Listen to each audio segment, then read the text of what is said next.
What are the key differences then between the 2016 and 2024 subject content and Ofqual requirements? Here goes. So what's in the DFE GCSE subject content? This slide gives a summary of the significant differences. The vocabulary and grammar must be defined by the exam boards within strict constraints imposed by DFE and Ofqual. And I'll show the detail of this in some slides later on. Currently, exam boards are not required to give any word list, and if they do, assessments must include words outside that list. Then the DFE subject content does not specify themes or topics. The exam boards, however, should identify broad themes. The content includes the ability to apply sound spelling correspondence to written spelling and spoken pronunciation. Now this is what will have a knock-on effect, the tests needed to assess this in isolation. And it's a really tricky issue as there's a clear difference between French and German and Spanish. But looking at the detail of what the exam boards have done, I think they should be commended for the way they've achieved this. All the language has to be known both receptively and productively. Typically learners know much more receptively than productively, and that's something Dr. Jim Milton drew attention to. This is another aspect though when we have to have that idea in our heads that it's separate, our teaching and learning is separate from the assessment. The subject content document also dictates significant requirements as to how it is to be tested, and I'd note that this is the DFE document. It's usually the job of the boards or Ofqual to do this, but anyway, here goes. So to test comprehension, questions must be in English, and I think this is to be welcomed. It makes assessment of comprehension much more valid and reliable. So this is the case for reading and listening. Currently there's a requirement to test 20 to 30% of listening and reading in the target language, and for questions in speaking and writing to be set in the target language. The pace of the listening mustn't be any faster than moderate. There has to be a dictation, and that has to include some words off the list. Again, I feel the exam boards have been very thoughtful as to how this has been put into practice. The criteria for assessing translation should allow for appropriate and sufficient translation, so no mention of accuracy, and this moves us away from what is currently criticised as being unrealistically demanding, sometimes leading to a very artificial rendition of the words in order to achieve top marks. The requirement to infer meaning of single words is limited to the overlap and higher reading only, and the nature of the inference is defined.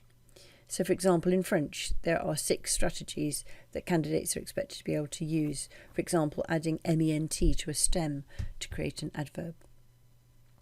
Then finally, these 3 tasks for speaking are specified, including that new one of reading aloud. That's to test sound spelling correspondence. And again, it seems that the exam boards have presented this in an achievable way, I think. Then for the role play, there's a specific requirement that instructions should be unambiguous. So moving away from the sometimes ambiguous target language instructions for the current role play, for example. And then we have talking about one or more visual stimuli. That's as it is now, with an extended conversation to a short, unprepared interaction. Here's the detail regarding vocabulary. The number of words are defined, and at least 85% of them must be from the most frequent words from a large modern corpus. And in practice, the one which has been used by all boards is this one, the Routledge Frequency Dictionary. Unfortunately, the source used is based on official language rather than that likely to be used in everyday life by teenagers. The source for frequently spoken words comes from parliamentary proceedings in Canada and the European Commission. And high frequency, of course, doesn't include basic language, which represents the things you actually need to talk about, as so convincingly outlined by Professor Jim Milton in papers and talks on this subject. Following the consultation, a few allowances were made for expanding that vocabulary in the defined list and in the exam paper. So, for example, you can have up to 30 short phrases that are multi-word phrases, MWP, and also up to 20 items which refer to relevant geographical or cultural places or events. So that could include names of countries. Also, you can have up to 2% of the words per text glossed, and also all proper nouns can be glossed. That would be needed for the overlap and higher only. And up to 2% of words per text can be comprised of cognates, which are not included in the vocabulary list. That's got a smiley face for me just because that's something which was added as a result of the consultation. The grammar required is defined by the subject content as now. There are requirements about how they have to be, it has to be laid out, what the explanations are. The exam board has to include the requirements for knowledge about sound spelling correspondences. As with vocabulary, students will have to demonstrate both receptive and productive knowledge of the grammar from the list. So at the moment you have some items which are receptive only.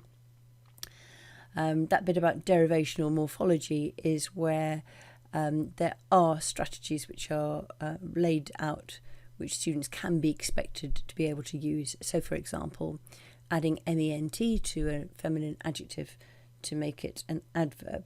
So that can be expected, although they are limited and can only be used for reading.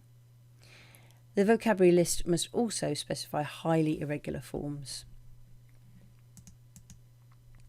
So at the end of the subject content, you've got these grammar annexes for each language, which are very, very detailed.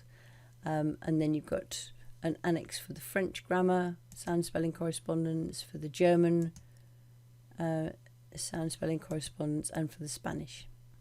So now on to the off-call subject level conditions and requirements. How have they changed?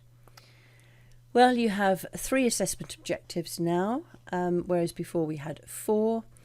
It's something where we could get very bogged down with this. I think the main thing I'd recommend is look at what the exam boards have come up with and see whether that suits you, because in the end they have gone for 4 papers for listening, speaking, reading and writing. But broadly, AO1 is to do with understanding and responding to spoken language in speaking and writing. So that's going to be your listening exam, and any sort of interaction when someone's speaking to you, are you able to understand them and respond? AO2 is understanding and responding to written language in speaking and writing, so that'll be your reading exam, but also anything where you've got an instruction, say even in English, and you've got to come out with the French. So for example, for the role play or for communicating when you're doing writing tests.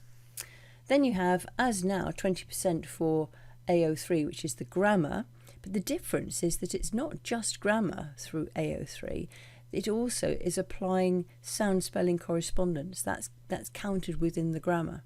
So in some ways it's almost reducing the amount given to grammar by giving some of that to phonetics. Turing, no change at all from before. Here are your assessment requirements about having to have SSC and having vocabulary lists, we know that. I've put a red what's changed, so the formal preparation time for speaking has increased. That's taking into account the fact you've now got a reading aloud test. And that is the new thing, we must have this read aloud test where minimum number of words are given. In the listening, there used to be a timing requirement. That's gone now, so you can have longer exams, which actually Edexcel has done. But they are told to limit the number of, have a minimum and a maximum of the number of words which are included. The dictation is new, and it has like the reading aloud test, there's a minimum number of words. So for foundation and higher. Then for the reading, again, you've got a minimum and a maximum number of words. Also saying that within any single text it should be no more than 100 words. And then for higher, 850 to 900 words. The translation, as now, 35 words minimum and higher, 50 words minimum. So that's Ofqual instructions. They then have put out a document which is guidance for French, German and Spanish. This is really particularly guidance for the exam board as to what certain terms mean, to clarify things.